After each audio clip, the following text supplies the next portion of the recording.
Yo, what's up guys? It's Noah here, and in today's video, we're going to be talking through some player props I like on Prizepicks for today's NBA slate on Tuesday, April the 15th. We got two games on Tuesday. We got the start of the play-in tournament, so technically like the postseason, it officially starts on Tuesday. The regular season's behind us now, and we're on to kind of the playoffs. We got a two-game slate Tuesday. We'll have two games on Wednesday as well. The Tuesday games, these are the 7 versus 8 seed, so these two games, winner of these games basically gets the 7 seed in their conference and is in the playoffs. The loser of these games gets another chance to make the playoffs. They'll play whoever wins the games on Wednesday. But yeah, these are some big games. Obviously, we're getting to the postseason now, so you're going to start to see some tighter rotations. You're going to start to see some heavier minutes on certain guys. And we'll talk about some props I do like from the two games today. We're going to give out a prop from each game. So we'll talk about a prop that I do like in the Hawks Magic game. And then we'll talk about a prop from the Warriors and Grizzlies game. So we got two plays to break down. Before we do that though, guys, as always, if you guys do enjoy these Prizepicks videos, if they do help you out, make sure that you hit that like button down below. Hit that subscribe button if you have not yet. And also, if you guys are new to Prizepicks and if you don't have a Prizepicks account, be sure to sign up. Use that promo code NOAH when you sign up for Prizepicks with my promo code and place your first $5 lineup. You're going to get $50 in promo funds instantly added to your account. Easy way to build up your bankroll on Prizepicks. And again, make sure to use that code NOAH when you do sign up.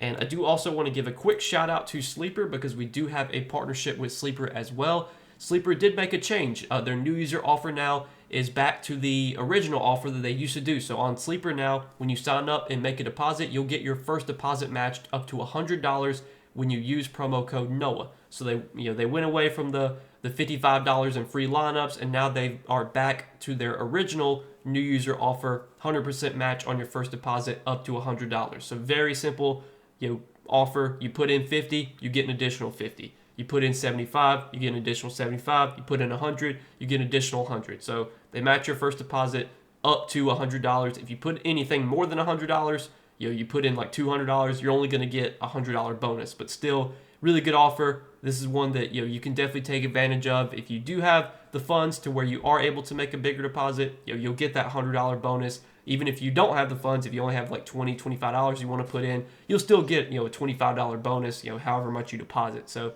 this is an easy way to build up your bankroll as well over on Sleeper. And if you guys don't have an account on Sleeper, again, make sure that when you sign up, you use that promo code NOAH. But yeah, guys, let's talk about some props I do like for Tuesday. Now, I do want to recap our plays from our last video on Sunday. Gave out two picks Sunday. We did go 2-0, so we finished the end of the regular season on a high note. Hopefully, you guys tailed the two plays that we gave out Sunday. It was a Rudy Gobert over PR, James Harden over RA.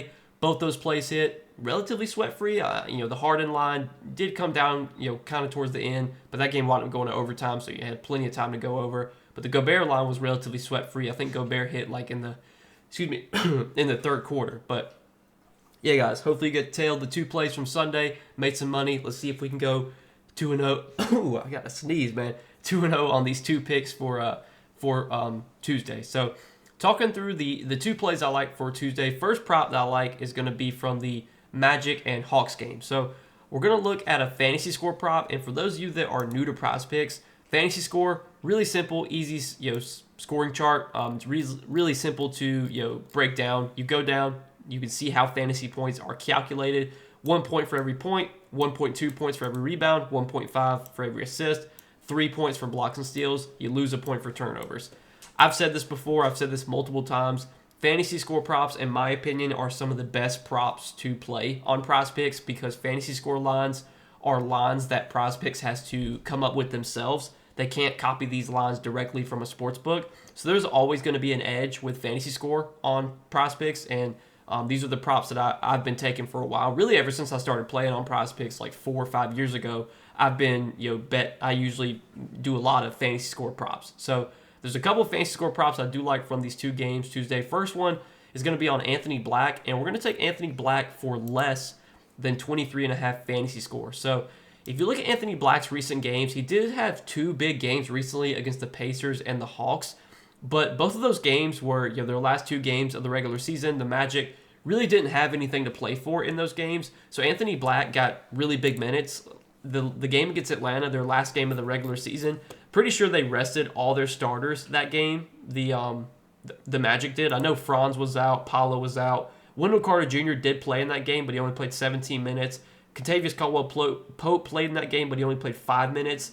And then every other starter was out. Not KCP, but Franz, Paolo, they were out for that game. And then I think, Corey Joseph was out as well. So you saw Anthony Black play, like 37 minutes last game. Obviously, not expecting anywhere near that today. And then the game against the Pacers, that was another game that the Magic rested like all their starters. I think actually they did rest all their starters in that game. Corey Joseph played, but he only played 6 minutes. But KCP was out, Franz was out, Paolo was out, Wendell Carter Jr. was out. So Anthony Black has gotten some big minutes the last few games, but that's just been because the Magic have been resting guys.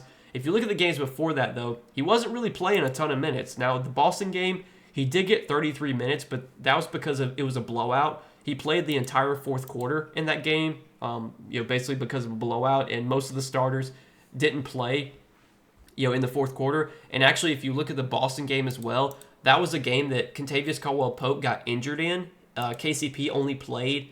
He only played 7 minutes in that game and didn't return, I'm pretty sure, for injury. So that also was another reason why Anthony Black got extended minutes, was because KCP got injured.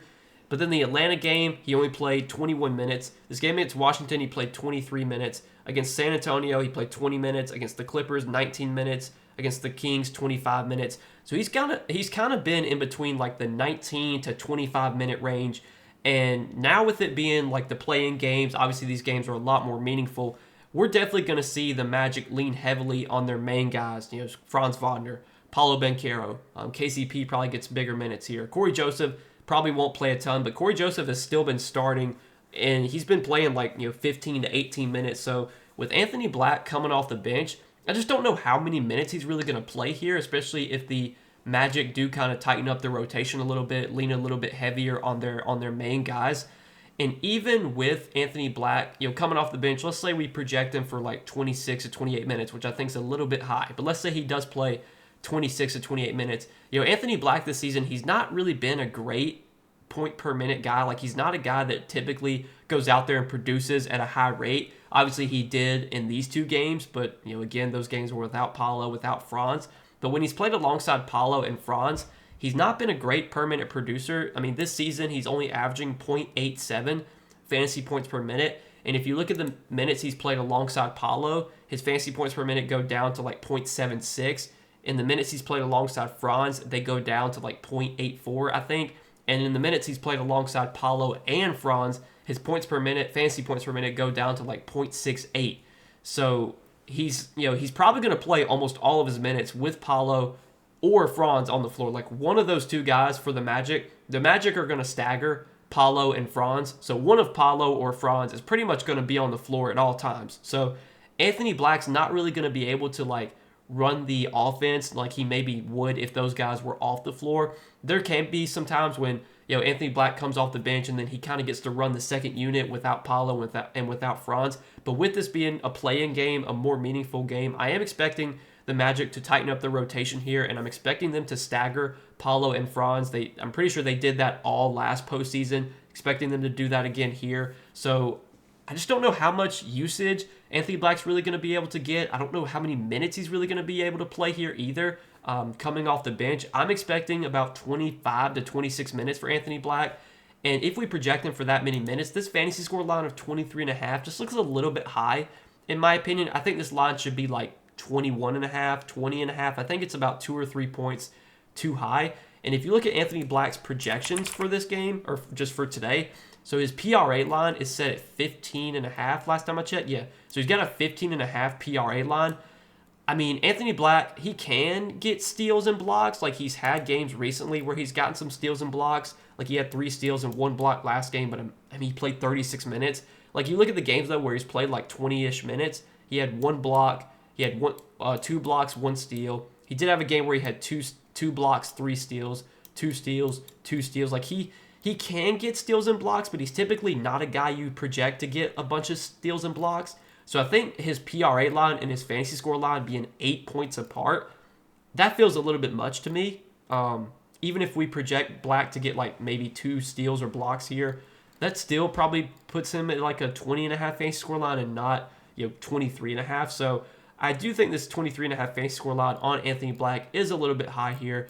Not saying that he's not going to play any minutes, because he's still going to be involved. He's still going to come off the bench, probably play upper 20s minutes, but expecting him to pretty much play all of his minutes alongside either one of Paolo or Franz. One of those guys is going to be on the floor at all times, and when those guys are on the floor, they soak up a lot of the usage in this Magic offense, and it doesn't really leave a lot of opportunity for Anthony Black to get a bunch of usage. So I feel like Anthony Black's either going to need to be really, really efficient when he's on the floor, just from like a scoring perspective. Like he's going to have to be efficient scoring the ball, or he's going to have to run hot on steals and blocks. Like he's going to have to get like 3-4 steals, blocks to go over this line, and I'll bet against that happening. So I like taking Anthony Black for less than 23.5 fantasy score. And then the other play that I like is, again, another fantasy score prop. Going to the Warriors and Grizzlies game, I like Jaren Jackson Jr. for more than 33.5 fantasy score. Now, I took Jaren Jackson Jr. over fantasy score in their last game against Denver, and he played like 37 minutes, and he went under this fantasy score line. As you can see, Jaren Jackson Jr. has not been playing that well lately. He's gone under this fantasy score line in 4 of his last 5 games. But man, if you look at his minutes as of late, he's been playing really, really good minutes, and that's just what you want to bank on. Obviously, production can come and go for players. Players aren't going to go out there and play perfect every single game. They're not going to go out there and be super, super productive every single game. These guys are going to have off games. These guys are humans, obviously. And Jaren Jackson Jr. has had some down games lately. Played 37 minutes, only had 28 fantasy points.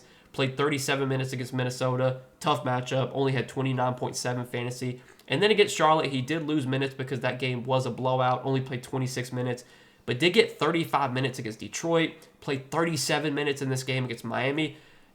Obviously the Grizzlies, they were fighting for playoff position, playoff seeding towards the end of the season, and especially like the last week of the season. So we saw the Grizzlies really tightening up their rotation, playing their main guys big minutes.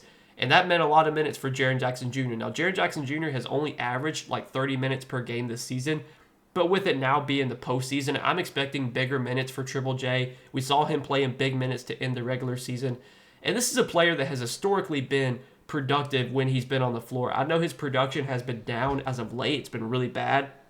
But if you look this season, Jaren Jackson Jr., he's averaged, in terms of fantasy points per minute, he's averaged 1.28 fantasy points per minute. And, he's typically a guy that averages well over a fantasy point per minute. Just over his last 5 seasons, 1.26, 1.21, 1.36, 1.2, 1.28 fantasy points per minute. So, like, when you project Jaren Jackson Jr. for 30 to 32 minutes, he typically is going to project for, like, 34, 35 fantasy points just on, like, a 30 to 32 minute projection. But there's a chance that we could see Jaren Jackson Jr. play like 35, 36, 37 minutes here, because he's been getting those type of minutes as of late. And I think this matchup against Golden State is one that does favor Triple J. Golden State, they're a team that like to play small ball. I definitely think this is a spot where Zach Edey could get played off the floor. Now, Zach Edey's minutes have been really good lately. He's been playing pretty well. But I think this is a matchup where we definitely could see Memphis opt to go small. When they go small and Jaren Jackson Jr. gets to play center, that's really good for him just from a production standpoint. For one, it helps his rebounding numbers. His rebounding numbers have been really down lately. He back-to-back games, he's only had 1 rebound. Like, that's one of the reasons that Jaren Jackson Jr.'s fantasy lines have been so bad lately, is because he just hasn't been doing anything except scoring. Like, he had 1 rebound and 2 assists in this game. He had 1 rebound, 1 assist in this game. He had 5 rebounds, 1 assist. He did have 11 rebounds and 2 assists against Detroit, but against Miami, only 4 rebounds, 1 assist. Like, he's not really been getting many rebounds or assists lately, but typically he's a guy you can project for like 4 or 5 rebounds, 2 or 3 assists. He's also a guy that gets a lot of steals and blocks. That's something that Jaren Jackson Jr. has always been really good at, is getting steals and blocks. And as we talked about earlier, steals and blocks, very important for fantasy score, because you get 3 points for blocks and steals. Jaren Jackson Jr. can have games where he racks up 3, 4, 5 steals plus blocks. He has 2 blocks last game, 2 steals, 2 steals. He only had 1 steal that one game against Detroit. Against Miami, 1 steal, 2 blocks. Like, he's a guy that can get 3, 4, 5 steals and blocks any game. He's even had games where he's gotten like 6, 7 steals, blocks. So he's got that stocks upside. I think the rebounds and assists, should spike back up at some point, maybe in a matchup here and against Golden State where they play small, that could definitely help him from a rebounding and assisting standpoint. And the scoring has been strong for Triple J lately. I mean, 18 points, 23 points, 27 points in 3 of his last 4 games. This is a matchup that he's had success in as well this season. If you look at his games against the Warriors, for what it's worth, 48.7, 37.7, 41.8, 36.9 fantasy score. So he's over this line in all 4 of his games versus Golden State during the regular season. And in those games, he played 33 minutes, 20 minutes, 36 minutes, 31 minutes. Barring foul trouble, which for Jaren Jackson Jr., that's a big if because Jaren Jackson Jr. gets in foul trouble a lot. But barring foul trouble, he should play like 34, 35 minutes here. And we're getting a guy that averages 1.2 to 1.3 fantasy points per minute, projected to play like 33 to 34 minutes. He's got a 33.5 fantasy score line. I think this line's a little bit too low. I think if Triple J plays big minutes like he has been lately, he goes over this line more times than not. I know that hasn't been the case lately, but I think that's just kind of been some bad variance here. A lot of games with, not a lot of stocks, not a lot of rebounds and assists. Those are going to spike back up at some point. Like betting on that happening sooner rather than later. And I think this 33.5 fantasy score line on Triple J is definitely a bit low in this spot. So that's what we're going to roll with, guys, as our 2 props for this 2-game slate on Tuesday. We got, again, the official, the start of the play-in tournament. So this is going to be a lot of fun. I'm really excited to be watching these games Tuesday night. Excited for some, hopefully some highly competitive games. I want to say last year in the postseason we had some blowouts and stuff, which was kind of annoying, but expecting some good competitive games on Tuesday night, and hopefully we'll see a lot of good competitive games all throughout the postseason.